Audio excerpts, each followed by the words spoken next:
Hey up, it's Steve from the Old Yorkshire Geek, and we're at it again. We're off with SpaceX are launching their super heavy booster with Starship atop for the 7th time. This is integrated flight test number 7, and we're about, well, you can see it there, about 36 minutes away from launch. They are loading the fuel into the booster and the Starship. So there we go. So that's what's happening. So welcome to the show. Before we start, don't forget to like and subscribe, share the videos, drop a comment, hit the notification bell if you're subscribed already. Explore the description for links for various stuff like merch and my books and other stuff and all that jazz. Become a member, and you'll get early access to some videos and some exclusive videos as well, and all that stuff like that, right? And throw a super chat and super thanks and stuff like that my way. It'd be greatly appreciated. Right, so I've been watching it on NASA Space Flight, so we will see what they're saying, because I don't think it's popped up yet on, hang on, where are we? No, it hasn't started yet on X. It's supposed to, SpaceX's official feed. It's supposed to be on there, but it's supposed to have started now, but it hasn't done yet. Oh, it's just started now. It's just started now. Right, so we'll see what they've got to say, shall we? I will unmute it. There we go. And we'll add to the screen. There we go.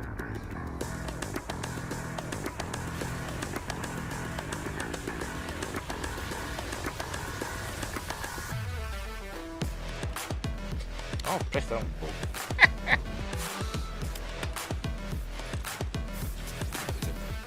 There we go. See what they've got to say. This screen here's got the NASA Space Flight feed.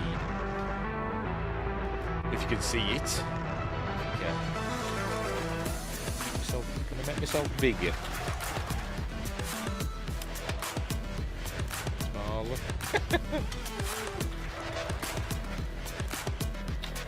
Hey.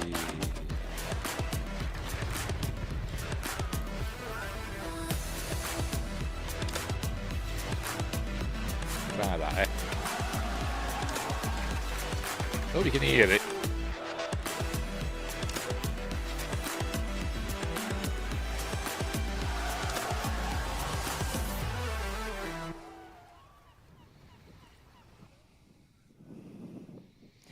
Good afternoon and welcome to the 7th flight test of Starship. It is currently 4:03 p.m. Central Time here at Starbase, Texas, and it is a beautiful and breezy afternoon for another flight around the world. I'm Kate Tice, Senior Quality Systems Engineering Manager at SpaceX, and I'm joining Dan for my first ever in-person Starship launch at Starbase. You can see the rocket behind us. It's mind-blowing. This is quite the view, Dan. No better seat in the house, no better thing to talk about a rocket as you watch it launch. Hi, everybody. Welcome back to Starbase for another Starship launch. I'm Dan Hewitt from SpaceX. Are they cold? What's up with them? We are at T-minus under 33 minutes and counting. Our T0 time coming a little after the bottom of the hour. Now, Starship program has brought us nonstop excitement back in 2024. This year shaping up to be even bigger. Absolutely. We're looking at even more launches of Starship this year with tons of exciting firsts starting today.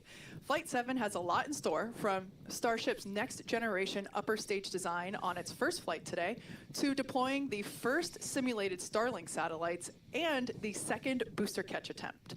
We're kicking off 2025 in style here in the Lone Star State. So hold on to your butts, because it's going to be a wild year. And it's all ramping up as we chase after that full reusability for the world's biggest rocket. And we're going to be with you today every step of the way. Also joining us, though, amid a very excited crowd, it's Lara Croft over there in Hawthorne, is Jesse Anderson. Jesse, how's everything going in LA? Hey, Dan and Kate, everything is all good here on the factory floor. We're just outside of Mission Control, and we're T-minus 31 minutes away, but we already have a really big crowd here building. There you go. Starting to build up here.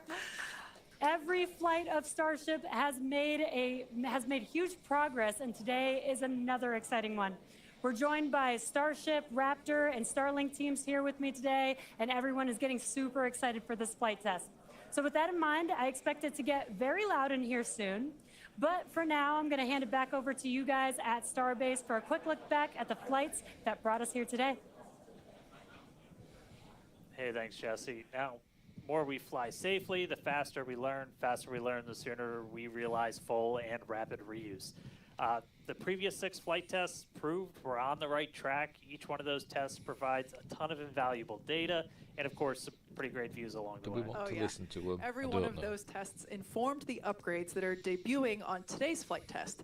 And you know, we've all been watching this, following through the incredible testing campaign for every flight. And man, I can't wait for today as well as everything else we've got planned this year. Just a recap of what happened just before this flight test. Our most recent one was back in November 19th. That was Flight 6. It lifted off at 4 p.m. Central from Starbase, Texas, just a couple miles over our shoulder. It was a gorgeous sunset ascent. Let's take a look. Move your mic away from your mouth. Or Attention all getting flight up. members, the flight is go for launch.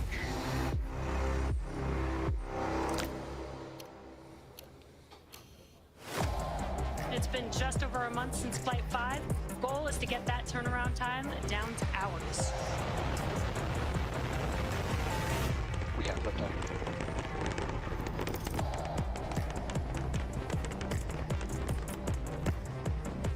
Stage separation.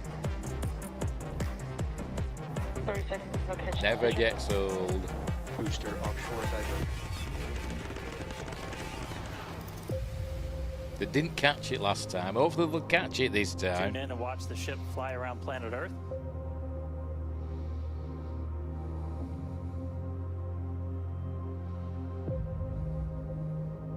Relight demo startup. And shutdown. Starship is at 100 kilometers altitude. Flaps now have control of the vehicle. Plasma. Starship has started the subsonic belly flop.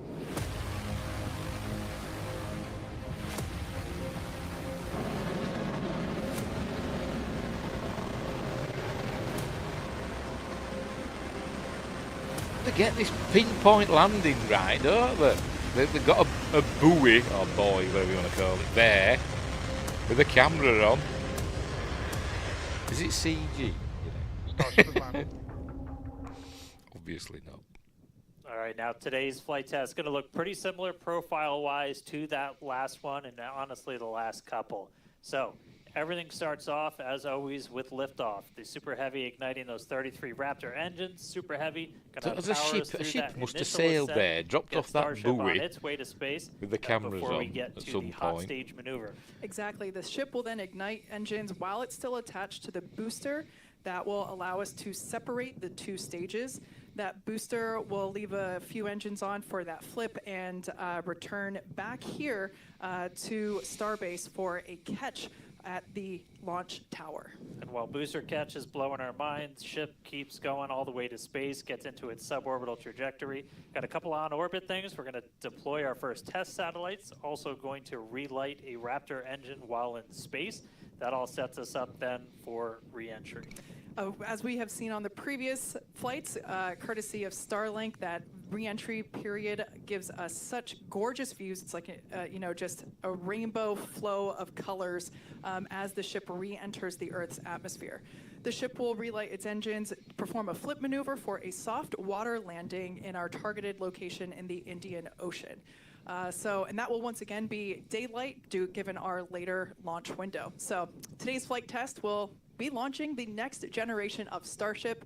It'll attempt the first payload deployment test, fly multiple re-entry experiments geared toward ship catch and reuse, and of course, the launch and return of the Super Heavy booster back to the launch site right there behind us. Yeah, that's going to be amazing, but ship, kind of the star of the show for a lot of stuff today. A huge block of upgrades to Starship's upper stage are debuting on this flight test, adding more capability. We'll start off up top. Those forward flaps got a redesign. They shrunk in size. We shifted them towards the top of the vehicle, away from the heat shield. That's going to make it significantly less exposed to re-entry heating. And then Starship itself, we made it about 2 meters taller. So we stretched it up to about 52 meters. That allowed us to add 25% more propellant volume, along with a bunch of propulsion upgrades like vacuum jacketing of those feed lines to the engines, an entirely new feed line system for the Raptor vacuum engines, an improved avionics module for propulsion, all that adding performance and the ability to fly longer missions. And just like on Flight 6, tiles have been purposely removed to stress test vulnerable areas. This time we're doing it across the entire vehicle, including in critical areas as we use this flight to push the boundaries of Starship's capabilities. And for re-entry experiments, multiple metallic tiles are being tested, as you can see there on your screen, including some that have a version with active cooling. Then the vehicle's avionics, its brains, got a complete redesign. Some of the new things, we've got 4 of these upgraded Starlink terminals that combine Starlink, global navigation, and RF communications into a single unit. And then on the sides of the vehicle, we have these catch fittings. They're non-structural, but we're going to be able to see how they perform thermally during reentry. We also smoothed part of that tile line to address some hot spots that we saw during entry on the last flight. Now the ship and the booster, they weren't the only thing to get some upgrades. On the ground side, several radar sensors will be tested on the tower catch arms as we experiment with additional ways to measure distance between the arms and the vehicle while we prepare for ship catch. Now this is just a handful of the many upgrades included on this flight that make this the most capable Starship that we've flown so far. And then something really cool has me super excited. We're going to be deploying 10 Starlink simulators that are similar in size to our next generation Starlink satellites. With pretty unparalleled payload capacity and full reusability, Starship's going to be able to deploy our more advanced V3 Starlink satellites, which is going to help us continue to revolutionize global connectivity. Well, I hope Each to of those film Starlink that, so that'll be V3 interesting launches to on see. Starship is going to add about 60 terabits per second of capacity to the Starlink network. And that alone is that's more than 20 times the capacity we're getting with every V2 Mini flight on a Falcon 9 right now. That just helps further Starlink's impact in the coming years as we expand access to high-speed internet all around the world and eventually beyond. And those Starlink simulators are going to be on the same suborbital trajectory as Starship, and they're expected to demise upon entry. Starship itself, its trajectory looks very similar to all of our last several flights, suborbital, splashdown targeted into the Indian Ocean. Starting to get taken out by these fake satellites. And then the other on-orbit thing we're doing is going to be relighting a single Raptor engine while in space. We knocked that out last time. V2 ship, new propellant system. Let's do it again on this one. Ship's going to be busy. Now, of course, we can't forget to add that today's Super Heavy booster is reflying flight-proven hardware for the first time. A Raptor engine that flew on the booster that was caught during Starship's 5th flight test. You can see it there on your screen. The This pie flight-proven engine, we've got Raptor engine. 314 there, hence why there's a piece of pie on this nozzle. Maybe we can get that image rotated so you can see it a little bit better. Yep, there we go. If you didn't already know, we like our jokes around here. So that's what we have planned for today's flight test, and so far everything is on track as we continue to count down. We're now within 23 minutes of launch. We're at 22 minutes and 52 seconds. Everything continues to look good. Still a little breezy, but that's okay for us. Yeah, we set up our desk in a wind tunnel today. It's probably windier here than it is anywhere else, but weather's cooperating, really clear skies, no rain today, still well within our limits for booster launch or catch. Not tracking any issues on vehicle as we continue to count down. We're still loading prop on board. Our range team also reporting that the range looks like it will be clear at our current T0. So that's super important. We're going to keep an eye on that all the way up to the end. As for what we've already done with the vehicle leading up to today, we stacked the vehicle over the weekend. We lifted the ship on top of the Super Heavy booster. Hours ago, we cleared the site of all personnel. And of course, our flight controllers came on console, some of them sitting in the building behind Dan and I. And as Dan mentioned, the range team was deployed. They are standing by in the Gulf to make sure when will this tower that be finished? The booster has a clear to return back to here at the launch tower, but also they're located in the Indian Ocean, standing by to make sure that the targeted landing zone for the ship is also clear as well. And then we knock out a whole bunch of things in the hours before launch. We do an alignment on all the guidance, navigation, and control. We did tank purges, pressure checkouts, make sure we were ready for prop load, check the booster, quick disconnects, and the ship one. We demate the chopsticks. We actually do a little wiggle check on them, make sure we have control, as we're going to be using those for catch. Load up all of the beat a wiggle hydraulics check. that are on the tower, and then we did the initial locks and methane chills, getting them ready for prop load. Now, speaking of prop load, we conducted the go, no-go poll for prop load at 3:30, so a little bit less than an hour ago. All was good there. Prop load is underway. The LOX load on the booster started at T-minus 45 minutes, and fuel started at T-minus 43 minutes.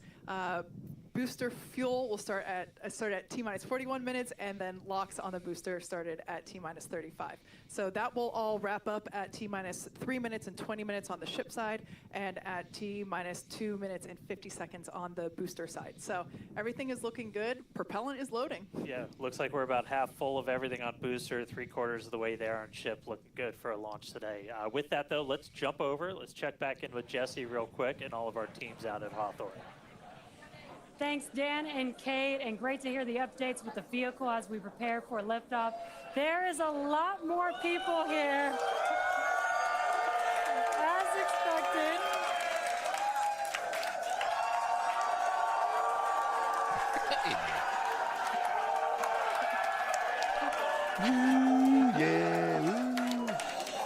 Americans. All the Raptor engines are built here, so there's a lot of that team here in the crowd, so they have a strong connection to the Starship flight today. Every flight test gets us closer to a fully operational Starship, which gets us closer to our ultimate goal to make humanity a multiplanetary species. To establish cities on Mars, we're going to need high-cadence, low-cost flights for cargo and crew. As the only fully reusable rocket with this kind of capability, Starship is the only vehicle in development that will be able to unlock our multi-planet future. Starship uses a first-of-its-kind on-orbit propellant transfer to refuel in orbit in preparation for these long trips. Yes, that's what we want to see With next. milestones like ship catch and in-orbit prop transfer coming up, 2025 promises to be huge for Starship and our journey to Mars, with our first trip currently planned for the end of 2026. Between the reusability, low cost, and heavy lift capabilities, this all comes together to help us deliver up to 100 people at a time to destinations both near and far, and to deliver payloads farther and at a lower cost than any other vehicle. We'll be able to launch more massive payloads than anything else flying or in development today, capable of sending things like giant space telescopes or the next generations of space stations into orbit on a single launch. So while today's flight is just a test, the future is much closer than we realize. But one flight test at a time. So let's head back to Dan and Kate for a closer look at Starship. Thanks, Jesse. Starship features two major parts: the ship, which has 6 Raptor engines, and the Super booster, which has 33 Raptor engines. The Raptor engine is a reusable methane-oxygen staged combustion engine that powers the Starship system and has twice the thrust of the Falcon 9 Merlin engine. Now, just like we saw flights 1 through 6, the current iteration of Starship is an experimental vehicle flying for development. As we mentioned earlier, today's flight is debuting a ton of upgrades that we've had in the works in order to increase Starship's reliability and performance. Several of these upgrades will also unlock our ability to fly longer missions, something that we'll want to do as we start doing orbital flights around Earth. And then to get an even better sense of just how big Starship is, we can start here. Let's take a person about 2 meters tall. Towering over that, you got your Millennium Falcon clocking in at 35. Just above that, we've got a Falcon 9 rocket, payload fairing attached. We all know how big the Millennium Falcon is, don't we? And then topping it all off, nearly twice the size. It's a fully stacked Starship up to 123. Got 2 meters taller. Taller than altogether, the ship 52 meters. Queen Elizabeth Tower that 71. holds Big Ben. And what's super fun is we're going to make ship and booster even taller in the future. Which is crazy, because turning around and looking at it and thinking that it's going to be bigger, that's mind-blowing. Make the ship as tall as the booster. Now, moving up the rocket, the ship features 6 Raptor engines. 3 optimized for sea level performance, and 3 optimized for vacuum performance. Raptor Vacuum, or RVAC, is a similar design to the Raptor engine, but features a larger exhaust section and a larger expansion nozzle to maximize the engine's efficiency in space. Our upgraded ship that we're debuting today carries about 300 more tons of propellant than the last flight's ship, bumping it up from 1,200 metric tons to about 1,500 metric tons. It's a lot. The ship is designed for vertical takeoff and landing on any hard surface. Now, the ship is also outfitted with newly redesigned forward flaps that are used to aerodynamically control the vehicle's attitude during atmospheric flight and enable a precision landing. The new flaps are lighter and positioned more leeward or away from the heat shield. Now, to reach full reusability, the ship has to be able to survive re-entry not just one time, but multiple times. The ship's heat shield is essentially what does the job for that. We've been iterating on that every single flight, building towards that heat shield that requires no refurbishment between flights. Now, the heat shield is composed of thousands of hexagonal ceramic tiles. They're designed to insulate the vehicle during that atmospheric entry where temperatures ramp up to as high as about 2,600 degrees Fahrenheit. A rapidly reusable heat shield has never been flown in history, so continuously improving this, flying new experiments, those are all key focuses of all of our flight tests right now. And in between the first and second stages is our hot stage, which we saw in actions on flights 2 through 6. The hot staging maneuver is when the upper stage engines are ignited before the booster engines, before those booster engines are completely cut off. With hot staging, the rocket never stops accelerating during separation, so it's more efficient than traditional stage separation. One of the hallmarks of Starship flights are the incredible views that we get throughout flight, of course, courtesy of Starlink. Every day, we're working to expand the Starlink network both on Earth and in space. Here's Jesse with more.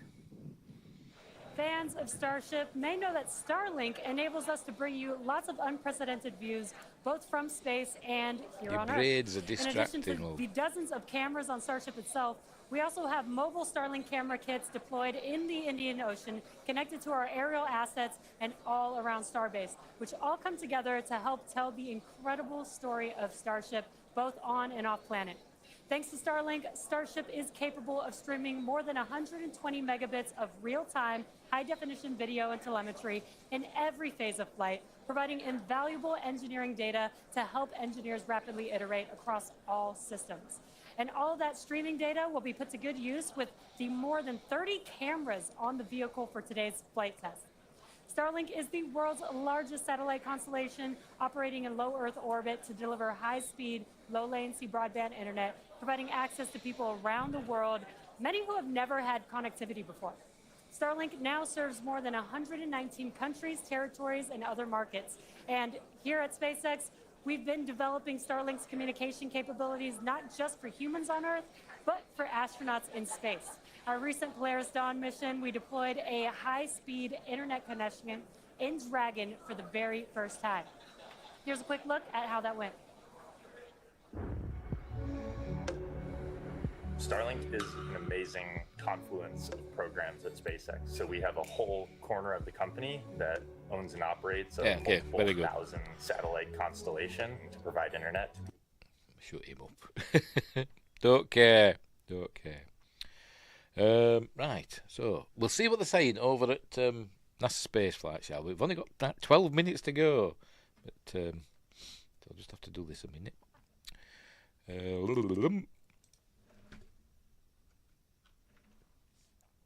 Right, that's what they're saying over at NASA Space Flight. Here we go. Booster again. This star's going to go its merry way and end up over in the Indian Ocean, right, DJ? Yep. That's where it's going to go. The Indian Ocean. But what they are doing, they are taking deliberate steps towards building this system, this railroad to space that will allow humanity to move more stuff, equipment, mass, people into space than we have ever been able to do before. That's a pretty fuel pretty loading good high-level going summary, well. guys. I think that Can't pretty be much far covered off it. now. So that's for folks that are just showing up. I know a lot of people are this big stream. They're like, "Oh, what's going on?" You know, we talk about technical things. Look how pointy the flaps are. Oh, the vents are different. This sort of stuff. People really have to understand how important this big, shiny, frosty rocket is to humanity. I don't mean to No, it represents the next level. It's going to open up a new era here. This is really what past programs government have past government programs have been trying to achieve. Trying to get just full reusable access to space is such a huge deal. That's our next transcontinental railroad. That's our next passenger liner and later jet liner. That's our next high-speed cruise ship. It's the new frontier. Absolutely. Humanity needs It's frontiers. the final we don't just sit here and frontier. twiddle our thumbs. Oh, we're happy. Okay, everything's good. We need to go places and we need to explore. And being able to take stuff into space is what SpaceX is working on. Yep, and they're doing a pretty good job of it, I'd say. Yep. I like this. Danny Bowen in chat says this is like going back and watching the Wright brothers from the top of the hill.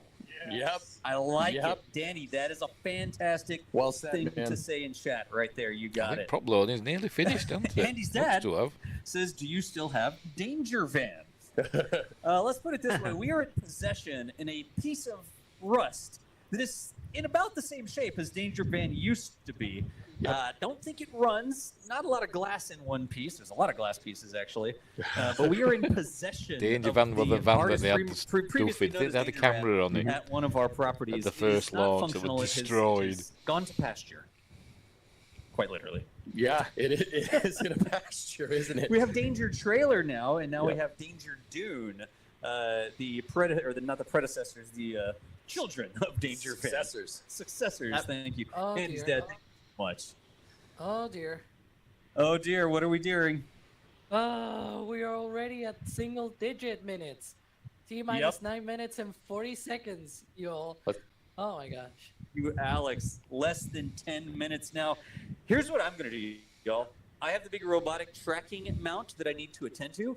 I'm going to hand my headset back to Mr. Gene, who has made it up to the roof successfully. Gene and EJ and Alex and Adrian are going to take y'all through the launch. I'm going to play Xbox and point cameras at rockets, and I will see you on the other side. Here you go, Gene. Have fun, Daz. Very good. See what there. Oh, where's that gone? There we go. There we go. What's it gone off for? For moments like that where we can help the people and community around us.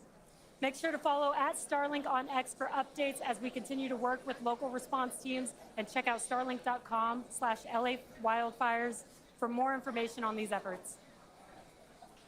But back to today's flight test. One of our objectives is to return the booster to the launch site where it will be caught by the tower as we did on flight test 5. So let's head back to Dan and Kate for a catch primer. Thanks, Jesse. We are now T-minus 8 minutes and 40 seconds until liftoff. Flight controllers on console there in the building just behind Dan and I. You can actually see the rocket in the distance at the pad 6 miles away. Our excitement is growing. I already am not sure if I'm going to be able to remain coherent after witnessing this, so looking forward to it. You'll be all right. You'll be all right. Just a quick status check. The ship fully loaded in its main tanks on LOX and fuel. We're going to load the header tanks, and booster is going to be closing out real soon as well. Let's talk about that second catch attempt, though. So we're going to use the tower's 2 gigantic robotic arms, call them the chopsticks, same thing we used to stack Starship onto Super Heavy for all the integration ahead of a flight, and that's what we used to catch by moving stuff like landing legs from the booster to the ground side. It's a lighter booster, means you can carry more into space. Now, in a nominal operational scenario following liftoff and after the 2 stages separate in flight, Super Heavy will return to the launch site, reignite its engines to slow the vehicle down, and the tower's arms will catch the rocket booster. And just to get to this point, just like before, thousands of distinct vehicle pad criteria have to be met prior to that return and catch. We need healthy systems on the booster, healthy systems on the tower, and a manual command from our mission flight director for the day. If we don't send that command before the boost back burn ends, or if any of those automated checks kick us out, that's what happened on Flight 6, the Super Heavy booster will divert to an offshore trajectory, and it'll go out and do a landing burn and a soft splashdown in the Gulf of Mexico. Now, we have said it before, but it remains true today. We accept no compromises when it comes to ensuring the safety of the public and our team, and that return will only take place if the conditions are right. And one of the unique aspects of Starship flights fingers is crossed. the return of the catch up that super heavy booster and the audible sonic boom that it comes with it in the area around the return location. General impact to anyone in the area is just a brief thunder-like noise, but it definitely lets you know it's coming. Oh, yeah. It's something our neighbors in Cape Canaveral, Florida and Vandenberg, California have become accustomed to over the years, and now we're bringing the boom to Boca. So here's a peek of what to expect.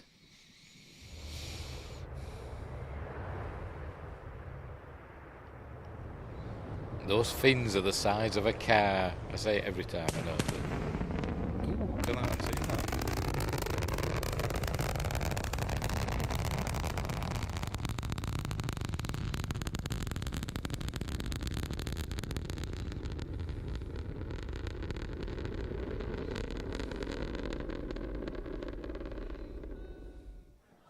As I mentioned earlier, we have Starship, Raptor, and Starlink employees here fully invested in this flight test.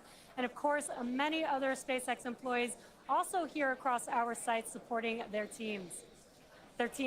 Every flight test has been pretty unique, and we're all very excited for another round of firsts, but I'm pretty sure the crowd is looking forward to potentially watching those chopsticks catch another booster. So let's see how excited they are today. I'm sure they're very excited. Look, egg them on.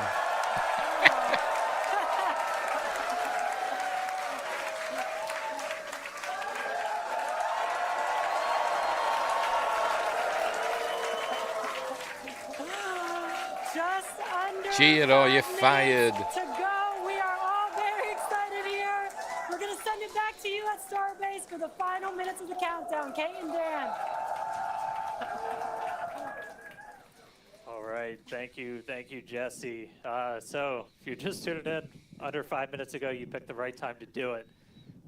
Just a quick status check. So we're almost fully loaded on the booster. We'll be fully loaded on the ship, fully loaded on the booster coming up soon. Our range team just reported that we're looking go in the range. That's super important. Great Our news. security guys, Mike, Kyle, Nick, the whole team out there in the elements, making sure everything's clear, doing a fantastic job. And we are coming up on 4 minutes and looking good for launch. Yeah, certainly exciting. Now, we do have an opportunity Justin, to 34, hold at welcome. T-minus 40 seconds. We're if nearly necessary. there, This is nearly ready chance for a us to, launch. perform additional Fingers checks if crossed. necessary. If Fingers, we, toes, and eyes crossed. You know, need to repressurize some tanks, or if there's a wayward vessel in the range last minute, opportunity to clear it out. But everything currently looking good. Now, once we pass T-minus 40 seconds, a number of events will occur in rapid succession. The ground spin and ignition systems come up to flight pressure. The ship will go to internal power. After that, the quick disconnect, or QD, arm lockout is removed in preparation for retraction, which will happen shortly after T0. And yeah, once we pass T-minus 40 seconds, we do have the ability to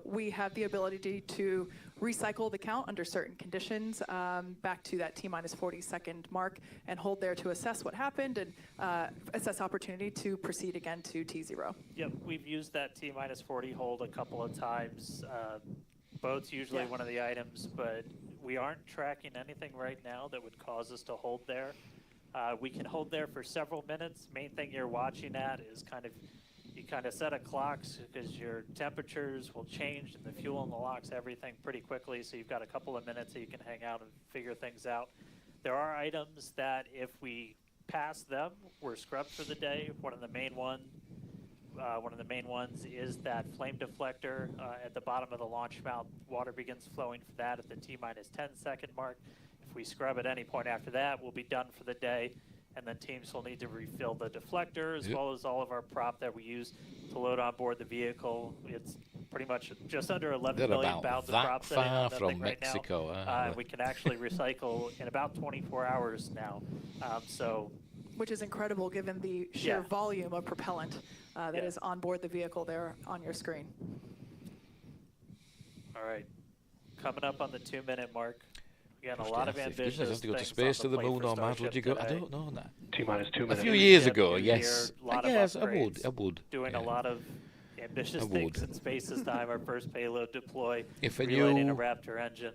my family would be looked after in Yeah. case anything went good. wrong, yes, I So would as go. we mentioned before, we have an opportunity to hold at T-minus 40 seconds, not tracking any issues at the moment that would be necessary right now. So fingers crossed we can pass through that checkpoint without stopping. But the folks on console are continuing to evaluate the launch commit 90 criteria, seconds. making sure that the winds are within limits as well as any other weather restrictions. But man, compared to yesterday, this is a textbook gorgeous day. Oh yeah, little breezy Yeah. today, but we got clear blue skies for a launch today. So at this point, all the prop has been loaded on the vehicle. We've closed everything out. We're doing our final thrust vector control, or steering for the engine checkouts. Once we hit the 30-second mark, we'll hear the flight director give the final go for launch. So we're under a minute. You should still do them beeps, As we shouldn't it? said, we're not expecting a hold at T-minus 40, but do not be shocked if that happens. It has happened in the past, and we can hang out there for a couple of minutes if we need to. If memory serves me right, We hold my breath for 4 seconds. Pass through prop load gate. All right, we passed right through that prop load gate. hot diggity dog. All right, so we're going to let our flight director, Ty Huntington, take Flight it directors, away. go for launch.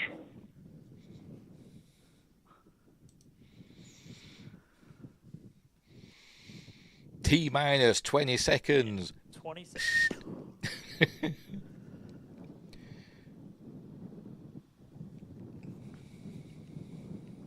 T-minus 10, Ooh. 9, Ooh. 8, 7, 6, Ooh. 5, There's the 4, deluge 3, system.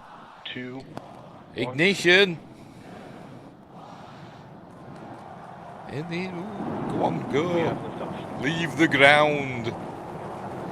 Off it goes.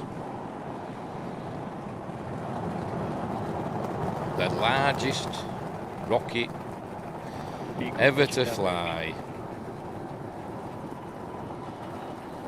They're all lit. Yes, all 33 Raptor engines are lit.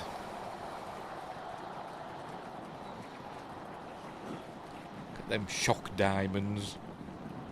All Or right, Mach we're more diamonds. than 30 seconds into flight. Telemetry showing 33 out of 33 engines as it's pitching down range.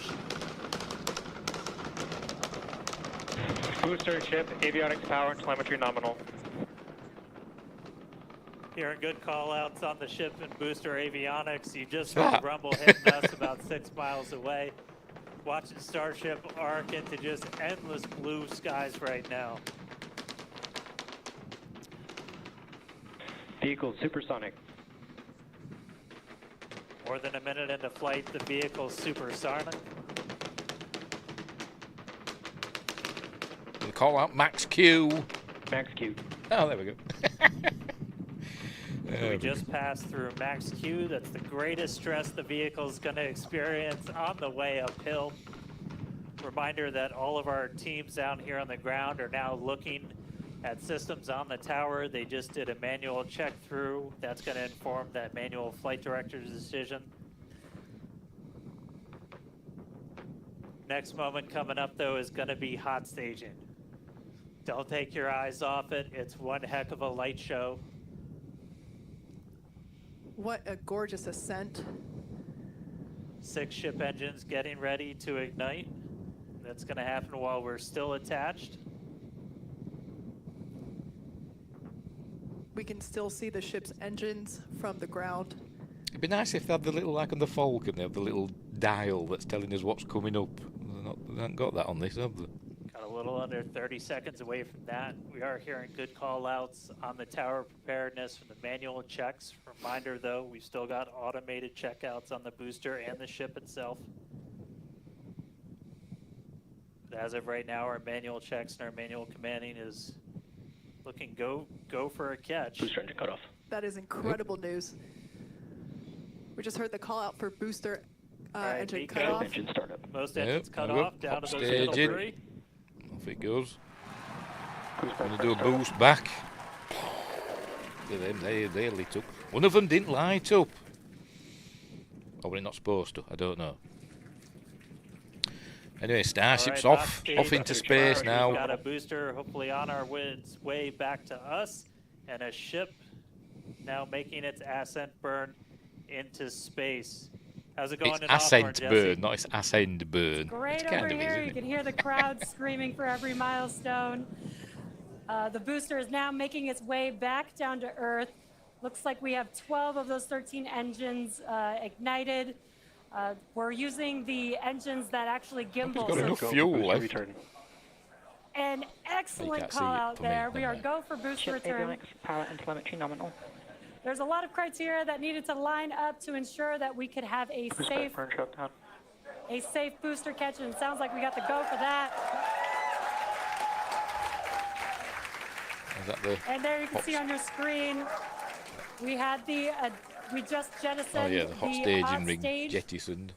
And there's a great, excellent view there of the hot stage floating away from the super heavy booster. Just hope they don't cut corners. That's what I'm hoping. You know. But they keep saying, safety's the number one factor. For that boost So back burn, that confirms boost back burn is now complete. That was the first of 2 burns required for the vehicle to make its way back down to Earth. And next coming up will people be the landing die. burn. It's bad That's for going to be business, isn't it? 13 of those center engines igniting again. And that will then go down to, from 13 down to 3 engines just right before we touch down for that booster catch. You can see it on this one. Now, reminder, our stage 1 objectives are to have a controlled ascent, stage separation, as well as a controlled boost back burn and hot stage as well. So we're looking good for that. Come on, so show us far. the Some booster great coming views back. there from the ship of Earth. That looks incredible.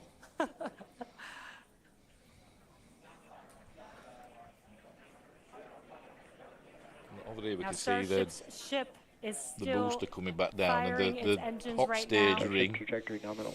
And great call outs. Starship trajectory is nominal. You can follow along the telemetry, the altitude in the bottom left-hand corner for the super heavy booster, as well as the bottom right-hand corner for the ship. And these views are just amazing.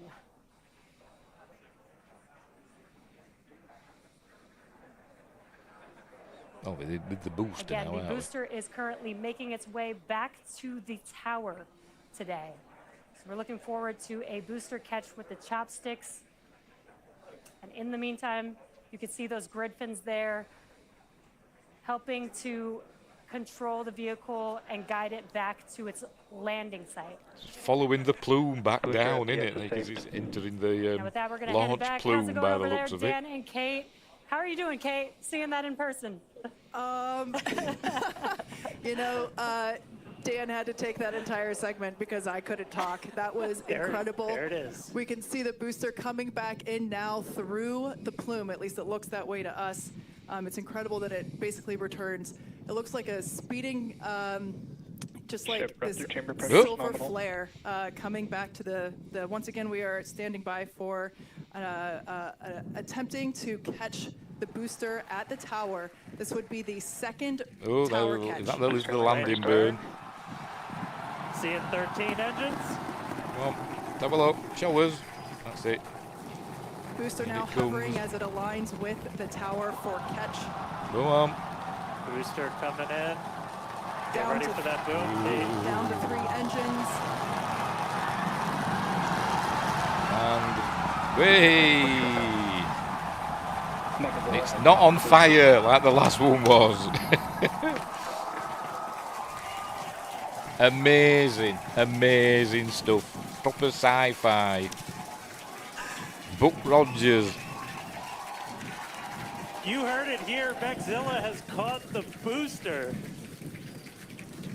Once again, Can you imagine for the how second big time, that a thing is that it's successful just catch caught? by the launch tower. This is the same tower, the launch pad, where that booster took off from just 7.5 minutes ago.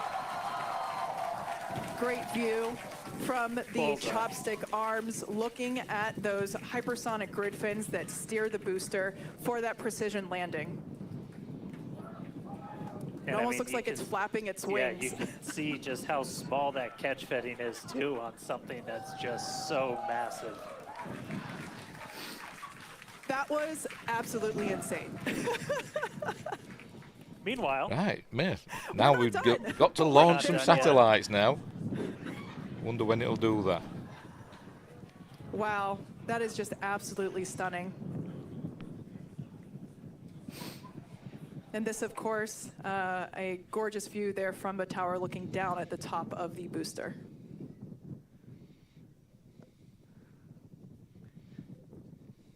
All right, and we are tracking.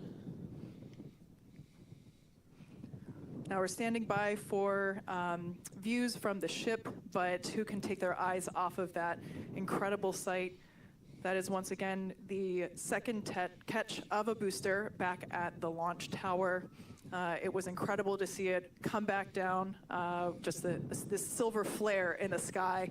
And we can still see the launch plume behind us, and wow, that certainly is pretty awesome stuff. It's I can't amazing. speak for you, Dan, but Never that gets was very old. moving for me. Yeah, and right now you can see some of the Even though I've telemetry on only the seen it ship twice. engines has gone out. I'm waiting for an update on what our ship status is. We were approaching that ship engine cutoff time, so just waiting to hear.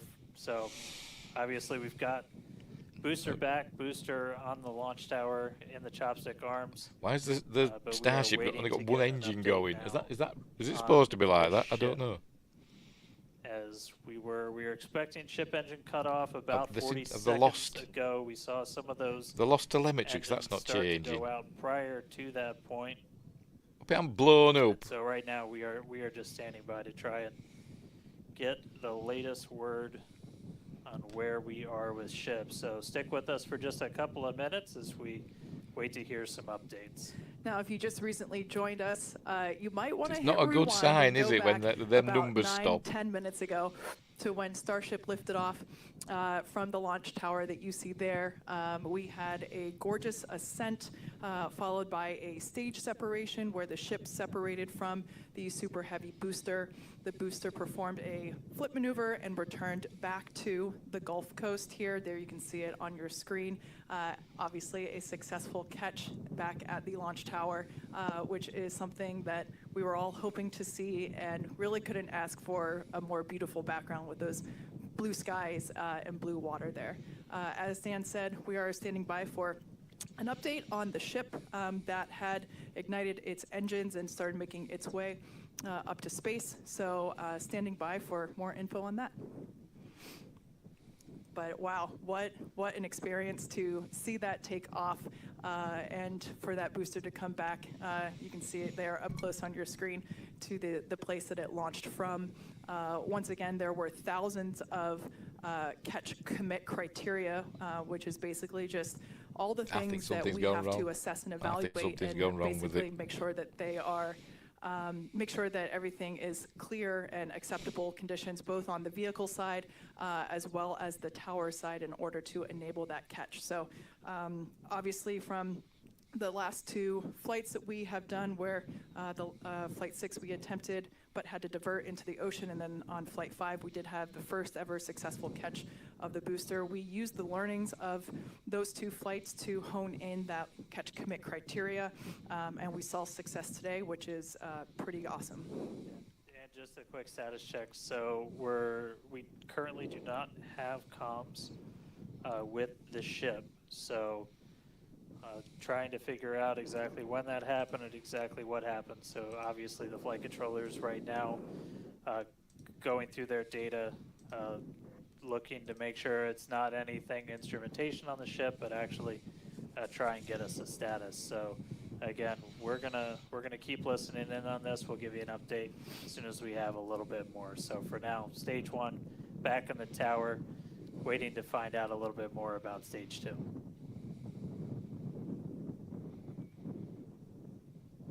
Go see what the chaps over at NASA Spaceflight are saying. That's what we'll do. So I'll mute that. We'll go over there, see what they're saying. Now redesigned, and so I'm not sure what's going on, but I'm sure SpaceX will say anything official from what they gather. They're waiting also on more information as well as the launch teams and everything go through as well. just to put it in perspective of when that telemetry stopped, it stopped at 21,317 kilometers per hour. It should have gotten to about 26,000, more or less, in the terms of the speed. The altitude was also pretty much in space, 146 kilometers. And so that's one of the things that, that, we always want to see the ship getting to its suborbital trajectory out to the Indian Ocean. But right now, that telemetry stopped well before that. Oof. Look at that booster dangling, though. Look at that. I'm not going to lie to you guys. I can't stop staring at it. But, I mean, Alex, we don't want to speculate, right? We obviously don't want to do that. We don't want to be like, oh, well, it was absolutely this. There was a lot of redesigned plumbing on this ship, right? I think they're speaking again now. And we have since lost contact with the ship. So, again, we're still listening in on the loops, trying to figure out how much we can get right now. But again, stick with us. We'll bring you updates as soon as we hear them. Really exciting. We were able to catch the booster today. Obviously, we want to get the ship all the way over to the Indian Ocean. May not be able to do that at this point, but we'll give you some updates as soon as we hear a little bit more about the ship. For those that didn't catch earlier, this was a new version of the ship. This was its debut flight. So a lot of learnings here for sure as we continue to tune in and listen in with the teams and try to gather more information to understand where we stand with the ship. But as Dan mentioned before, teams are trying to make sure that it's not an instrumentation error. We want to find out if it's, did we just lose communication or did something else happen with the ship? So teams are actively working, trying to figure out what we can find out, and we're continuing to listen in and find out more information to share as we can. But as we said before, and you can see it there on your screen, what a beautiful, beautiful sight to see another Boffins booster at SpaceX back at the launch tower. Computers and that stuff. Was Work your successfully bloody caught thing. Minutes ago, after sending the ship off into space and having seen it for the first time with my own eyeballs in person, it was pretty awesome. And yeah, the thunder-like sonic boom was really fun to experience. Yeah. So we are getting a little bit more. So we did lose all communications with the ship. So I mean, that is essentially telling us that we had an anomaly with that upper stage. So we were I'm just checking on coming up X, to see the if end of Elon's that saying pass and burn anything. for the ship when we stopped when we started to lose a couple of the engines. We saw those dropping out, and then we did lose telemetry from the ship. So that means we didn't have contact with it. So at this point, we are assuming that the ship has been lost. So this was a brand new vehicle, essentially. This was kind of an upgrade version. So with that, there's a lot of things you're upgrading, but there's a lot of things you're going to learn as all of those systems are now interacting with each other for the first time. But at this point, we did lose the upper stage of the ship. So again, we're going to listen in and try and figure out a little bit more about convinced what of that, don't they? Obviously, we'll do kind of a full breakdown once we get smarter ourselves in the coming hours and days as well. For sure. Now, for those that have recently tuned in, we're now a little over T plus 16 and a half minutes after liftoff. We do believe that we have lost the ship during its ascent phase. It's successfully separated from the Super Heavy booster, but during that ascent phase, a couple of the engines dropped out, and then shortly thereafter, we lost communication with the vehicle. So we are assuming that we have lost the ship, but we are standing by to confirm that, and once we can, we will. But this was a new version of the ship, of Starship, and it was intentionally designed and flown in order to basically test the envelope, as we have done with every one of these test flights, the keyword there being test, and really trying to understand the boundaries and the maximums for the ability of this vehicle to fly and understand where those boundaries are. So we always knew that excitement is guaranteed today, success not guaranteed. And so yeah, we are standing by to never mind. see if we At can least learn they more caught the about, booster. the status of the ship. At least they caught the booster. Right, well, I'm going to take this opportunity then, and then I'm going to bugger off and make me and my lads some supper, because it's nearly 11 o'clock at night here in the UK, in Yorkshire. So we're going to leave it there. So thanks, Justin, for popping in and watching that with me. It's a shame that they lost the rocket, the Starship. I wonder what's happened to it. I wonder if it's still going. It must be still, or is it just fallen back and burned up? I don't know. I bet they've got some footage will come out. Somebody will have seen it somewhere. Somebody on the ship or whatever. Or I don't know, but I'm sure we'll get to know in the next few hours. So we'll leave it there. We will leave it there. So I'm going to go now and make something to eat. So hang on, let me get sorted. So thanks for watching. Wherever you are, look after each other, and until next time, I'll see thee.